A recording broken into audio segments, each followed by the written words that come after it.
Salut, chers WeBasketteurs et WeBasketteuses, j'espère que vous allez très bien. Je suis ravi de vous retrouver pour une nouvelle émission entre deux consacrée à 100% au basket féminin. Comme vous pouvez le voir aujourd'hui, nous avons un menu. Alors avant de parler du menu, je vous rappelle que vous pouvez voir cette émission et toutes les précédentes. C'est une émission hebdomadaire. Donc consacrée au basket féminin. Vous pouvez les retrouver sur notre page Facebook, sur notre chaîne YouTube, sur notre site internet www.webasket.tv et également en partenariat avec Pro-Am Media. Donc vous pouvez retrouver les émissions entre deux sur la page Facebook Pro-Am Media.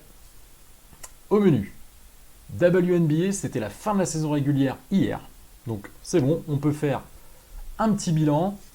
On va faire un point aussi rapide sur les records en WNBA. On va se projeter sur les playoffs de WNBA qui vont arriver dans les prochaines semaines, dans les semaines à venir, et ça va commencer déjà cette semaine. Le point Marine Johannes, mais c'est le point final de Marine Johannes, puisque comme vous le savez, elle est dans une équipe qui a fini avant-dernière de la ligue féminine américaine. Donc pas de playoff pour Liberty, pour le New York Liberty. Et on fera un focus, c'est l'avant-dernier focus WNBA sur l'équipe du Connecticut qui est deuxième du classement. Allez, c'est parti, on y va. On va parler du classement. Alors, comparaison du classement la semaine dernière. Qu'est-ce qui a changé? Tiens, j'ai oublié de faire les positions, je suis en train de m'en rappeler. Alors, que s'est-il passé? En fait, on avait Las Vegas qui était troisième.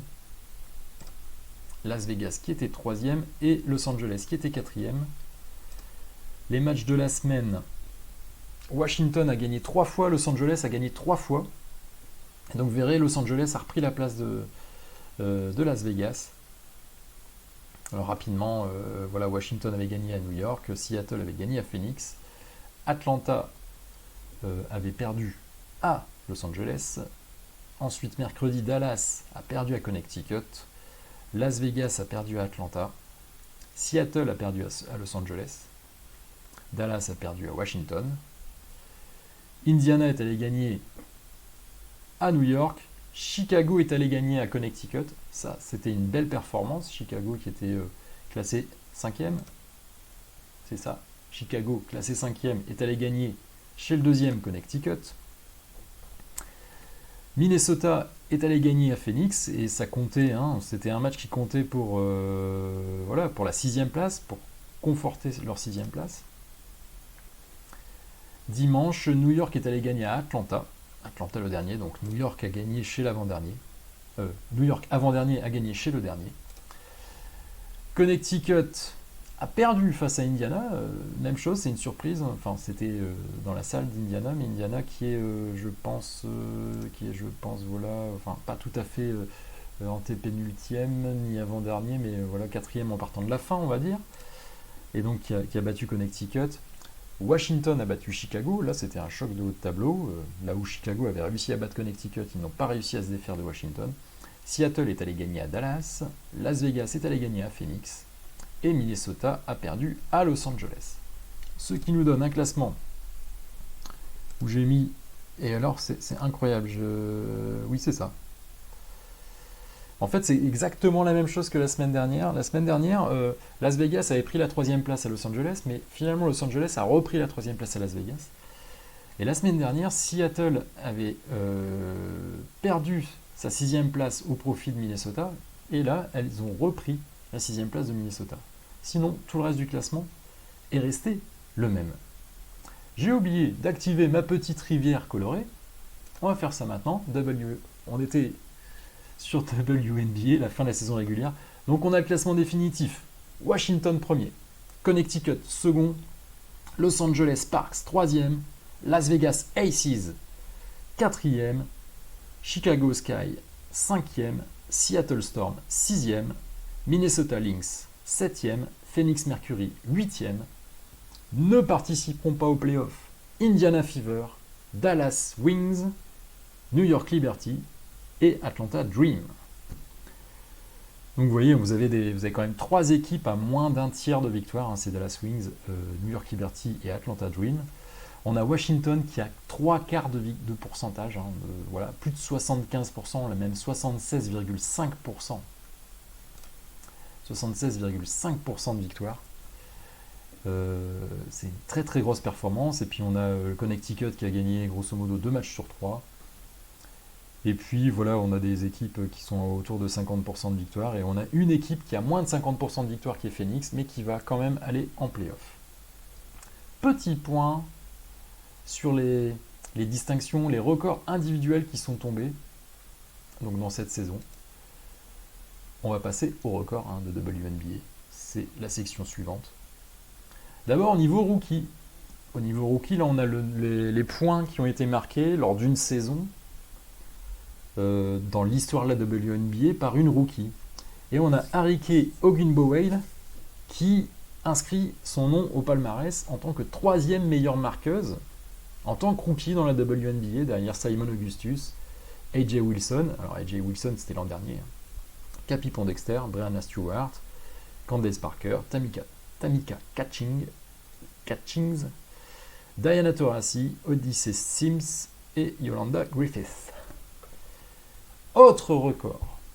On en avait déjà un tout petit peu parlé, je crois, dans une précédente émission où elle avait passé un cap au niveau du nombre de passes all-time, en termes de nombre cumulé lors de sa carrière. C'est Courtney Vandersloot. Courtney Vandersloot, c'est la meneuse aussi des Ekaterinbourg, qui a battu un record. C'est la seule à avoir fait plus de 300 passes en une saison. Plus de 300 passes décisives en une saison. Donc bravo à elle. Joueuse, donc la meneuse de Chicago, qui a battu un record de tous les temps en termes de passes par saison. Et là, on va passer à un autre type de record. Une joueuse qui a fait une saison complète, vraiment une saison pleine. On en reparlera quand on fera la preview de la dernière équipe, la présentation, le focus de la dernière équipe de WNBA que j'ai pas encore eu l'occasion de présenter, que je ferai probablement la prochaine fois. Il s'agit d'Elena Delle Elena Delle c'est la joueuse phare de WNBA cette année. C'était, rappelez-vous, je vous ai parlé du All-Star Game. Le All-Star Game, il y avait 2 capitaines. Il y avait AJ Wilson et de l'autre côté, c'était Elena Delle AJ Wilson des Los Angeles, des Las Vegas Aces. Elena Delle c'est le fer de lance de Washington. Et elle a réalisé un truc assez incroyable qui n'avait jamais été fait en WNBA, c'est-à-dire qu'elle est entrée dans le club des 50-40-90. Qu'est-ce que c'est que le club des 50-40-90 ? Le club des 50-40-90, ça veut dire un club qui fait une saison complète à 50% de réussite au tir, 40% de réussite à 3 points et 90% de réussite au lancer franc. Eh bien, cette performance n'avait été réalisée, en tout cas aux États-Unis, que par des garçons en NBA. Alors, la saison en NBA, c'est 82 matchs minimum. Enfin, c'est 82 matchs de saison régulière. Et forcément, en WNBA, c'est 34 matchs. Donc, il faut savoir aussi pondérer un petit peu la comparaison. Mais à partir du moment où ça n'avait jamais été fait par une fille en WNBA, on peut quand même saluer la performance. Et donc, le club des 50-40-90, il n'y a que des légendes quasiment. C'est Larry Bird qui l'a été 2 fois. Donc, Larry Bird, Larry Legend, la légende des Boston Celtics. Donc il avait fait 2 années de suite, en 86-87 et 87-88. On a eu Mark Price de Cleveland, qui est un peu moins connu, en 88-89, l'année d'après. Ensuite Reggie Miller, il a fallu attendre quelques années, dans les années 90. Reggie Miller, la légende d'Indiana... Indiana comment déjà ? Pacers. Indiana Pacers, oui forcément. Donc en 93-94, Steve Nash en 2005-2006 et Dirk Nowitzki en 2006-2007, voilà que des légendes. Steve Nash l'a fait 4 fois en tout. En 2007-2008, en 2008-2009 et en 2009-2010. Donc Steve Nash qui était à Phoenix et Dirk Nowitzki bien sûr à Dallas. Kevin Durant l'avait fait avec OKC en 2012-2013. Stephen Curry en 2015-2016. C'est l'année où il est MVP unanime. Et l'an dernier, Malcolm Brogdon, qui est pas un grand joueur, pas une grande star en tout cas. Milwaukee, c'est plutôt le troisième ou le quatrième meilleur joueur de Milwaukee qui l'a réalisé donc cette saison avec son équipe de Milwaukee. Et donc, Elena Delle Donne arrive dans ce club. Elle est mentionnée, vous pouvez aller voir sur la page Wikipédia, et puis probablement elle sera mentionnée, ça a fait en tout cas, ça a fait beaucoup de bruit en WNBA et un peu dans le monde de la NBA également. Elena Delle Donne arrive dans ce club des 50, 40, 90. Alors c'est une stat tout à fait américaine, je serais très curieux de savoir si au niveau européen, on pourrait quand même trouver des similitudes. Alors, c'est vrai qu'au niveau européen, on a les championnats et on a aussi l'Euroleague. Je pense qu'on cherchera un petit peu, voilà, c'est aussi ma volonté de chercher aussi à valoriser les performances individuelles en Europe. On le fait un tout petit peu moins, on est un petit peu moins féru de stats en Europe, mais je trouve que c'est toujours très intéressant et ça permet aussi de valoriser. À partir du moment où on valorise les joueuses, c'est que du bonus. Les joueuses, les joueurs aussi. Voilà. Donc je trouve que c'est très intéressant comme outil pour valoriser, pour montrer au public les performances qui sont réalisées par les athlètes. Allez, on va passer aux playoffs. Les playoffs WNBA, voilà comment ça se présente. Il faut que je vous explique un tout petit peu pour ceux qui ne connaissent pas. C'est pas tout à fait comme les playoffs NBA. C'est pas tout à fait non plus comme les playoffs de Ligue féminine, par exemple, ou les playoffs qu'on connaît à la française, où en fait, nous en Ligue féminine, on a des quarts de finale, demi-finale et finale qui se jouent au meilleur des 5 matchs. Bon, ça n'a pas toujours été comme ça. Mais là, chez eux, et en NBA, c'est au meilleur des 7 matchs. Hein. Donc ça commence en 8e de finale, en fait. Puisque c'est quart de finale de conférence, et ensuite finale de conférence et finale NBA. Donc là, on a le tour 1 et le tour 2. Vous voyez les équipes qui sont concernées par le tour 1 et le tour 2, ce ne sont pas toutes les équipes. C'est uniquement les équipes qui ont fini 5e, 6e, 7e et 8e. Donc 5e c'était Chicago, 6e Seattle, 7e Minnesota, c'est ça? Je ne dis pas de bêtises. Voilà, c'est ça. Oui, c'est ça. 7e Minnesota et 8e Phoenix. Donc Phoenix, le 8e, va rencontrer le 5e Chicago. Et Minnesota, le 7e, va rencontrer Seattle, le 6e. Oui, d'ailleurs, c'était marqué ici, hein, leur position. Je ne l'avais pas vu. Donc vous voyez encore moins, peut-être. Mais ça se joue en un seul match, et ça se joue sur le terrain, forcément, du mieux classé. Mais ça se joue en un seul match, donc c'est assez chaud quand même. Et même le deuxième tour, alors au deuxième tour, le vainqueur de ces deux matchs-là va retrouver le 4e et le 3e. Et là encore, ça se jouera en un seul match. Seules les demi-finales et la finale se jouent en 5 matchs maximum, donc en 3 matchs gagnants. Donc je vous ai mis toutes les dates ici en dessous. Donc la semaine prochaine, on va avoir le premier tour et le deuxième tour. Mercredi, ce sera le premier tour, donc Seattle-Minnesota et Chicago-Phoenix.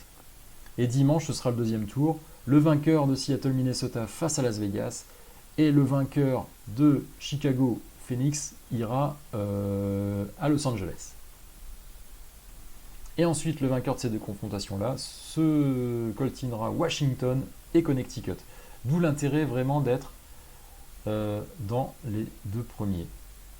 Parce que d'un autre côté, il se passe quasiment 2 semaines sans compétition pour ces deux équipes-là. Alors pour la préparation, pour garder le rythme, c'est pas forcément évident. Mais ensuite, on a quand même 5 matchs.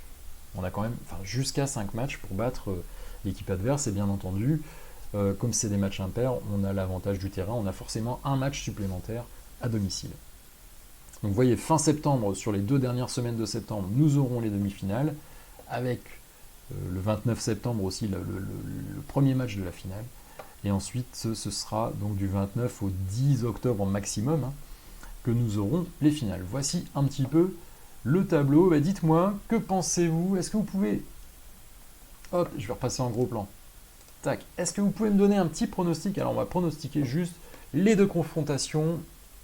Et puis même, allez, puisque ça va être pour la semaine prochaine aussi, le deuxième tour. Donc premier tour et deuxième tour. Au premier tour, qui va gagner entre Seattle et Minnesota? Qui va gagner entre Chicago et Phoenix? Personnellement, voilà, au vu de la saison, forcément, Chicago a fait une belle saison, donc mérite vraiment d'aller au-delà. Phoenix, comme je vous l'ai expliqué, a moins de 50% de victoire, donc mérite un petit peu moins, mais ça va se jouer sur un seul match à Chicago, donc dès mercredi. Et Seattle-Minnesota, là, je dirais que c'est un peu 50-50. Minnesota a plutôt bien fini la saison, alors qu'elle avait plutôt mal commencé. Mais Simon Augustus est revenu en cours de saison et les a bien aidés. Donc peut-être que Minnesota est un tout petit peu plus fort en fait que Seattle. Seattle, oui, chose à noter aussi, Seattle donc qui a eu le malheur de compter parmi leurs blessés Breanna Stewart, la meilleure joueuse du monde, et Sue Bird, peut-être la meilleure joueuse de tous les temps. Donc bon, toutes les deux blessées. Sue Bird était potentiellement de retour et là ça a été annoncé cette semaine, elle ne reviendra pas. Donc Seattle doit composer sans ces deux immenses joueuses. Donc nous allons voir ce que ça va donner. Ensuite, le vainqueur de ce match, Minnesota-Seattle, peut rencontrer Las Vegas. Et ensuite, Phoenix-Chicago, le vainqueur rencontrerait Los Angeles Sparks. Donc forcément, cette partie-là de tableau, qui va retrouver le deuxième, je vais vous remettre l'image, est beaucoup plus disputée. La partie droite du tableau est beaucoup plus disputée, puisqu'on a mis à part le 8e, on a le 5e, le 3e et le second. Voilà, donc c'est des équipes qui sont un tout petit peu plus proches. Voilà. Nous allons voir ce qui se passera. Allez, on passe au point suivant, c'est le point Marine Johannes. J'en ai pas tout à fait une tradition, mais j'en avais parlé la dernière fois, et en fait, elle a récidivé, Marine Johannes. La dernière fois que je vous en avais parlé, elle avait battu son record en carrière, en WNBA, après 16 matchs, et là, forcément, elle a fait 3 matchs supplémentaires, et bien en fait, au 17e match, elle a à nouveau battu son record. Donc, la vidéo est disponible, comme la dernière fois, la vidéo est disponible sur le site www.webasket.tv. Vous pouvez avoir accès à cette vidéo dès la page d'accueil, il faut aller un peu vers le bas. Ça concerne les highlights individuels qu'on aime bien. Nous, chez WeBasket, on aime bien mettre en valeur aussi les performances individuelles. Non pas forcément qu'on soit pour le côté individuel, mais c'est aussi pour donner au public en fait bien des repères de personnalité. Parce que c'est aussi en suivant des personnalités qu'on s'intéresse et qu'on s'intéresse au basket et au basket féminin en particulier. Donc elle a marqué 22 points, elle avait mis 21 points face à Connecticut, en plus c'était face au deuxième, et là elle a joué face à Washington, je ne sais plus trop si c'était à domicile ou à l'extérieur, d'ailleurs j'ai dû l'évoquer ici, c'était à New York, c'était à domicile. Bon, ça n'a pas suffi puisque voilà, ça fait 93 pour Washington, 77 pour New York. Mais belle performance, 22 points et aussi un bon ratio. D'ailleurs, je vais vous montrer tout de suite les statistiques de ces matchs. Donc les 3 matchs de cette semaine pour Marine Johannes. Alors si vous êtes bons yeux, si vous avez un grand écran, vous pourrez les voir aisément. Alors 2 défaites et une victoire. Une victoire face à Atlanta. Personne ne perd face à Atlanta. Bon, j'exagère, Atlanta a gagné quelques matchs, mais vraiment pas beaucoup. Elle a fait donc 22 points, 3 rebonds, 3 passes décisives face à Washington, avec des pourcentages, encore des bons pourcentages de réussite, 4 sur 7 à 3 points, c'est très très bon, c'est plus de la moitié, c'est plus de 50%. Et 8 sur 12 au total, voilà, 8 sur 12 au total, un excellent 66% de réussite, c'est très très fort. Ensuite, elle a joué, face à Indiana, c'est le match où elle a joué le plus. C'est le match où elle a joué 28 minutes. Le match où elle a joué le plus longtemps. Là, elle n'a marqué que 16 points, entre guillemets. Mais encore, avec une réussite un peu moins bonne, 2 sur 6 à 3 points et 5 sur 11 au tir, donc un tout petit peu en dessous de 50% de réussite. Mais des bonnes statistiques, 3 rebonds, 7 passes décisives, cette fois-ci elle a été plus altruiste. Et au dernier match, là, elle a un tout petit peu moins joué, elle a joué que 16 minutes, elle n'a marqué que 16 points face à Atlanta, un peu moins de réussite. Voilà, grosso modo, je vous ai remis ensuite les stats en comparaison avec ses coéquipières. Donc là, c'est toutes les coéquipières qui ont marqué plus qu'elle et qui ont J'allais dire jouer plus qu'elle, non, Rebecca Allen a joué un tout petit peu moins, elle a marqué pareil en fait. Grosso modo, Rebecca Allen et Marine Johannes ont à peu près joué autant et à peu près marqué autant. Donc voilà ces stats globales en 19 matchs, 0 débuté, 18 minutes en moyenne par match, 7,2 points en moyenne. Au niveau de rebond, 1,8 en moyenne. Bon, c'est pas une grande rebondeuse, Marine Johannes, c'est pas ce qu'on va lui demander. 2,4 en passe décisive, mine de rien. C'est un bon ratio quand on voit que la meilleure passeuse c'est Tina Charles et Kia Nurse à 2,3. Et Marine Johannes, en jouant, j'allais dire 2 fois moins, oui c'est exactement ça. En jouant 2 fois moins que Kia Nurse, elle a fait plus de passes décisives qu'elle. Je dis ça, je dis rien. Kia Nurse qui est la meneuse. Enfin avec Bria Hartley, voilà, Bria Hartley est la meilleure passeuse de l'équipe avec 3,2 points. Tiens, c'est vrai, je pourrais faire un petit point Bria Hartley. C'est vrai que Bria Hartley, elle souffre un tout petit peu d'être un peu moins connue chez nous. Elle a fait effectivement une bonne compétition avec nous. Elle est très nouvellement française, donc c'est vrai que je parle un tout petit peu moins, voire beaucoup moins de Bria Hartley. Je m'excuse auprès d'elle. Peut-être dans les années à venir, si on... Faudrait qu'elle joue en France, Bria Hartley, ça changerait pas mal de choses. Je pense que ce serait bien. Bon, voilà, pour le public, hein. Après elle fait ce qu'elle veut de sa carrière. Au niveau bien entendu de l'adresse, c'est quand même pas mal. Au niveau de Marine Johannes, on a 43% d'adresse. Donc grosso modo, elle a des pourcentages d'intérieur. Et de loin, 37,9%, ce qui est en dessous de Rebecca Allen. Regardez bien, Rebecca Allen est une très très bonne shooteuse à 3 points. Elle a 42,6%, alors avec un temps de jeu réduit et un nombre de shoots à prendre réduit. En tout cas, pas mal, c'est pas mal. Elle a eu des matchs, elle a eu des vrais trous d'air, Marine Johannes, où voilà, il y avait des matchs vraiment où, je vous l'avais montré la dernière fois, où elle avait très très peu de réussite. Mais grosso modo, avec la confiance, avec aussi peut-être tout simplement la confiance de ses coéquipières, on a vu qu'elle était assez performante en passe décisive. C'est aussi, il faut que ses coéquipières se rendent disponibles, il faut bien connaître ses coéquipières. En 19 matchs, c'est pas mal, voilà. Et on peut penser que si elle avait plus joué, elle aurait encore amélioré petit à petit sa contribution à l'équipe. Donc à voir, est-ce que Marine Johannes sera encore WNBA l'année prochaine? Nous le verrons bien. En tout cas, elle va revenir, elle va pouvoir participer à la préparation de l'Asvel, le championnat va arriver assez vite. J'espère quand même qu'elle va prendre quelques vacances, parce qu'elle avait, rappelez-vous, hein, elle avait enchaîné.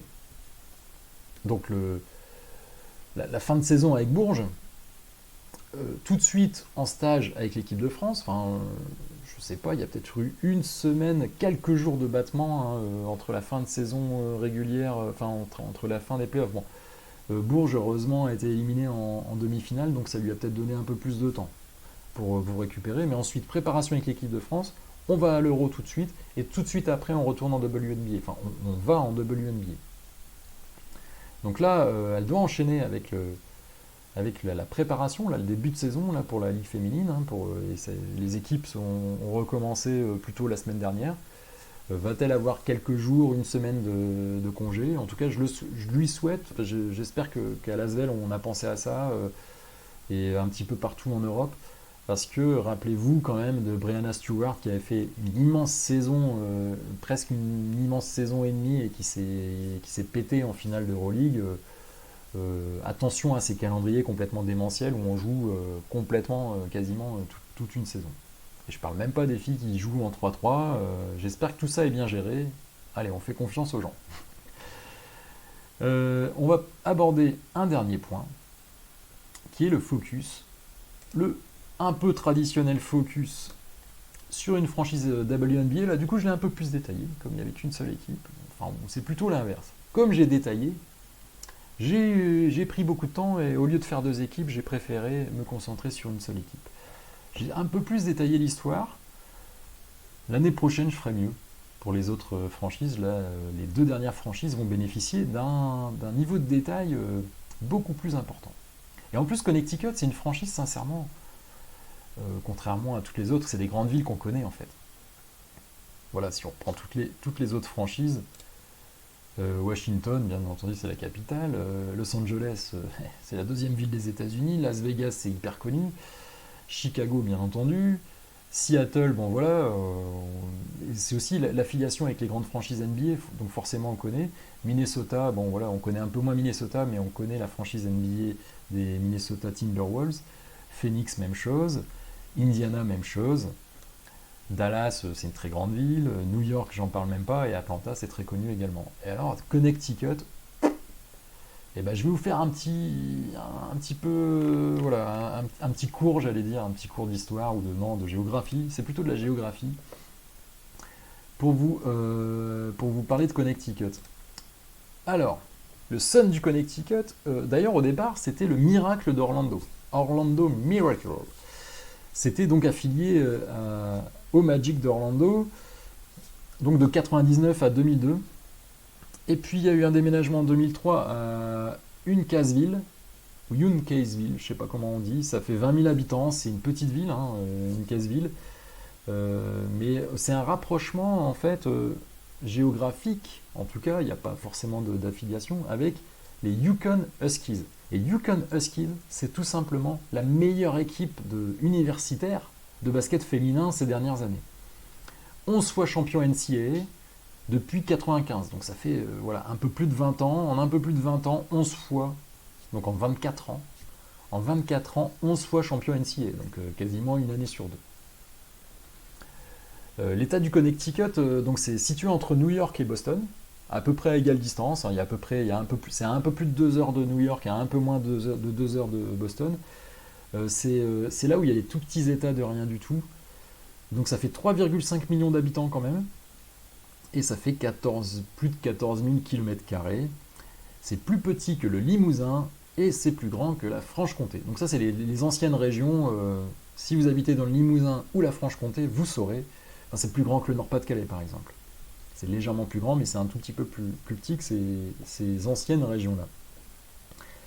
Alors, le Sun évolue dans une salle de 10 000 places qui s'appelle le Mohegan Sun Arena, qui est à l'intérieur d'un casino. Un des plus grands casinos des États-Unis, d'ailleurs, se trouve là-bas.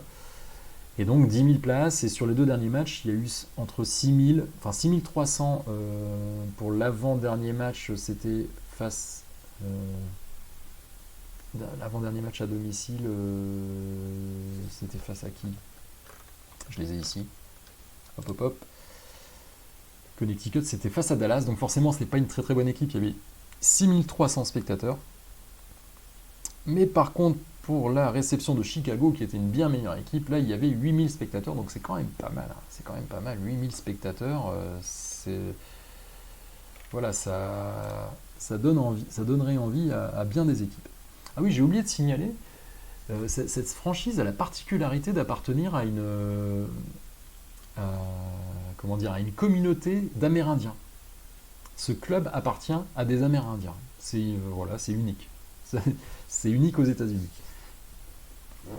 Le club, l'équipe, 11 au niveau sportif, 11 participations aux playoffs, 10 depuis 2003. Donc c'est, voilà, grosso modo quasiment tous les ans en playoffs.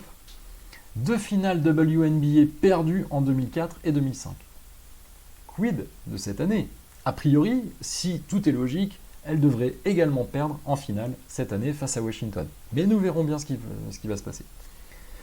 J'ai noté aussi les joueuses qui ont leur maillot retiré, Margot Didek, Lindsay Wallen, Katie Douglas et Nikesha Sales. Numéro 12, 13, 23 et 42. Donc la prochaine fois, on parlera de Washington. Washington, il y aura peut-être un petit peu moins d'historique. Parce que rappelez-vous, la dernière fois, Washington avait battu son record de victoires en une saison. Elles avaient 23 victoires. Et là, elles ont encore battu leur record, puisque 26 victoires en une saison, c'est le record absolu de la franchise de Washington. Allez, on continue avec Connecticut. Connecticut, donc sportivement, l'an dernier, 4e, 21 victoires, 13 défaites, 62% de victoires, éliminé au deuxième tour par Phoenix. 4e, éliminé au deuxième tour par Phoenix. Phoenix qui avait réussi donc à upgrader. Parce que quand on est 4e, on est au deuxième tour et on est censé être favori. Là, cette fois-ci, elles sont deuxièmes, comme on l'a vu, 23 victoires, 11 défaites, 68% de victoires. C'est la deuxième équipe au rebond derrière Las Vegas avec 36,8 rebonds par match. C'est la deuxième équipe aux interceptions derrière Seattle avec 8,9 interceptions par match. Et c'est la troisième au pourcentage à 3 points derrière Las Vegas et Washington avec un pourcentage de 35,6%. Vous avez le tableau des joueuses, des meilleures marqueuses, elles sont classées dans l'ordre des meilleures marqueuses, et on s'aperçoit qu'on a, au niveau des temps de jeu, on a 4 joueuses qui font plus de 28 minutes par match, une cinquième qui fait 23 minutes, c'est vraiment le 5 majeur, regardez, 34 matchs, 34, même 5 qui a débuté. Probablement que la force de cette équipe, contrairement à d'autres équipes qu'on a pu voir tout au long de l'été, il n'y a pas eu de blessure majeure dans cette équipe. Le 5 majeur, c'est le même 5 majeur sur les 34 matchs. Donc une équipe qui se connaît parfaitement bien. Meilleure marqueuse, Jonquel Jones. Deuxième, Courtney Williams. Troisième, Alyssa Thomas. Quatrième, Jasmine Thomas. Cinquième, Shekinna Strickland. En fait, le 5 majeur et le 5 marqueur également. Dans cette équipe, il y a aussi Brya Holmes, Laisha Clarendon, Morgan Tuck, Natisha Yedman, Rachel Braham, Brianna Jones qui a fait la finale, enfin qui est vainqueur de l'Eurocoupe avec Nadezhda Orenbourg face à Montpellier cette saison. C'était l'intérieur plutôt dominatrice d'Orenbourg. Mais elle joue très peu là-bas, elle joue 8,4 minutes en moyenne. Et enfin Teresa Plaisance, qui joue encore moins, qui joue 7 minutes en moyenne. Allez, on fait un focus sur 3 joueuses. 3 grandes joueuses de l'équipe. D'abord, Jonquel Jones. J'en ai parlé tout à l'heure, elle a 25 ans. C'est la meilleure marqueuse de l'équipe. Elle a 25 ans, elle mesure 1m98, c'est une pivot, 86 kg, et elle a la particularité d'être d'être bahaméenne. Voilà, je ne retrouvais plus le nom de l'habitante des Bahamas. Bon, elle est des Bahamas, elle est pivot, 2 fois All-Star en 2017 et 2019. MIP, ça veut dire meilleure progression de l'année. Et deuxième WNBA team, donc ça veut dire, en fait, je crois qu'il y a 3, en NBA en tout cas il y en a 3, en WNBA il y en a peut-être que 2. C'est les meilleurs 5. Voilà. Elle a été élue deuxième, comme composante du deuxième meilleur 5 WNBA en 2017. On verra ce qu'il en est cette année. C'est sa 4e saison en WNBA, 12,1 points, 7,7 rebonds et 1,5 contre en moyenne par match en carrière. Et l'an dernier, cette année, c'est 14,6 points, 9,7 rebonds et 2 contre. Tout ça, ce sont les statistiques en saison régulière. De toute façon, c'est parfait, on vient de terminer la saison régulière. Cette saison, meilleure rebondeuse de la ligue et meilleure contreuse de la ligue également avec Brittney Griner, 2 contre par match et 9,7 rebonds par match. Jonquel Jones, top joueuse, bahaméenne. On passe à Alyssa Thomas. Alors Jonquel Jones, elle n'a pas joué en Europe à ma connaissance, donc on la connaît un petit peu moins. Pourquoi j'y pense? Parce qu'Alyssa Thomas, elle a joué cette saison avec Prague, et elle a fini 3e de l'Euroleague, rappelez-vous, l'USK Prague de Valerian Ayayi notamment. Donc Alyssa Thomas, elle a 27 ans, 1m88, 83 kg. C'est une ailière forte, donc une joueuse qui est impactante dans la raquette. Et au niveau du scoring, notamment, c'était la meilleure marqueuse de l'USK Prague. J'en parle un tout petit peu après. 2 fois All-Star également, en 2017 et 2019, les mêmes années. 2e WNBA Defensive Team, donc là c'est le meilleur 5 défensif, donc le 2e meilleur 5 défensif en 2007 et en 2019. C'est sa 6e saison en WNBA. Elle tourne à 11,3 points, 6,5 rebonds et 2,8 passes décisives et 1,5 interceptions par match en carrière. Et cette saison, c'est 11,6 points, 7,8 rebonds, donc un tout petit peu plus, 3,1 passes décisives et 1,9 interceptions. Donc un tout petit peu plus, un petit peu partout. C'est la 3e interceptrice de la ligue. C'est aussi pour ça que je vous ai mis les interceptions, qu'elle a toujours en nombre. Et donc cette saison en Euroleague, c'était la meilleure marqueuse de l'USK Prague, et c'était la 3e meilleure marqueuse de toute l'Euroleague, en tout cas en moyenne par match, hein, avec 16,9 points, 10,4 rebonds, 4,6 passes décisives et 2,8 interceptions.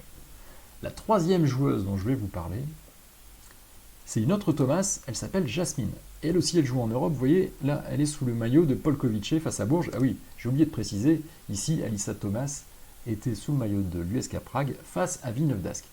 Je précise tout ça parce que ces joueuses-là, ces joueuses formidables qui jouent aux États-Unis, et même les joueuses formidables qui jouent en Europe, on a toujours l'occasion d'aller les voir près de chez soi dans un match de Coupe d'Europe pour la plupart d'entre elles, et parfois même dans un match de championnat.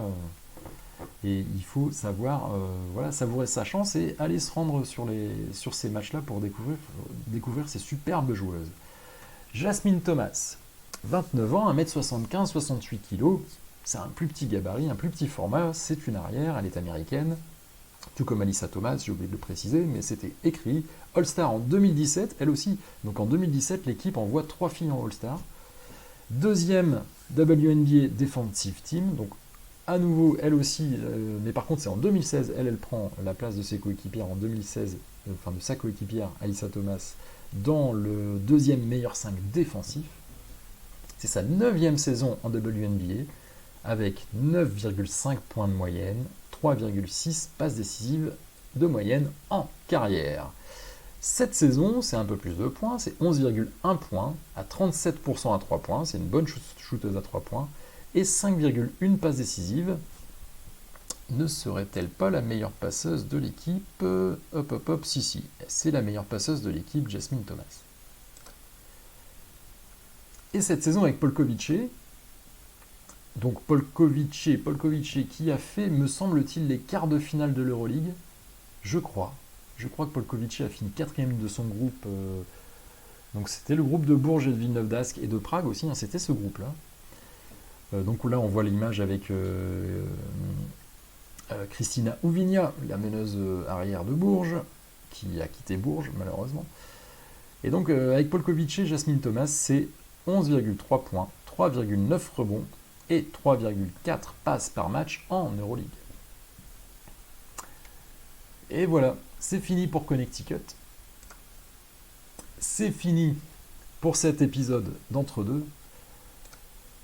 Si cette vidéo vous a plu, eh bien, pensez à mettre un like, un pouce bleu. Vous savez que voilà, c'est tout simplement ma récompense aussi de voir que les gens aiment la vidéo.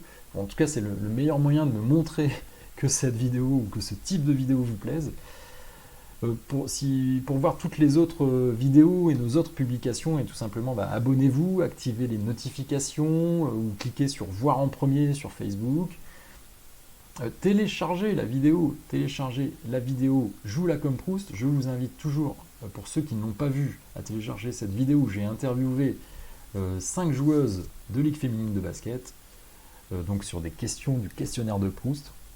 Réponse très intéressante.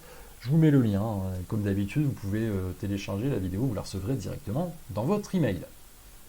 Je recherche également des contributeurs, toujours, tous les ans, on recherche des nouveaux contributeurs pour nous aider à faire des articles, pour publier sur les réseaux sociaux, voilà, pour éventuellement faire des vidéos, pourquoi pas aussi éventuellement faire des vidéos. Vous êtes les bienvenus. Je suis facile à joindre, vous pouvez me joindre sur stéphane@webasket.tv, vous pouvez m'envoyer, j'ai reçu d'ailleurs un message ce matin de Yann, qui est très intéressé et très intéressant aussi, donc j'espère qu'on pourra travailler ensemble, Yann, qu'il pourra faire quelques petites choses.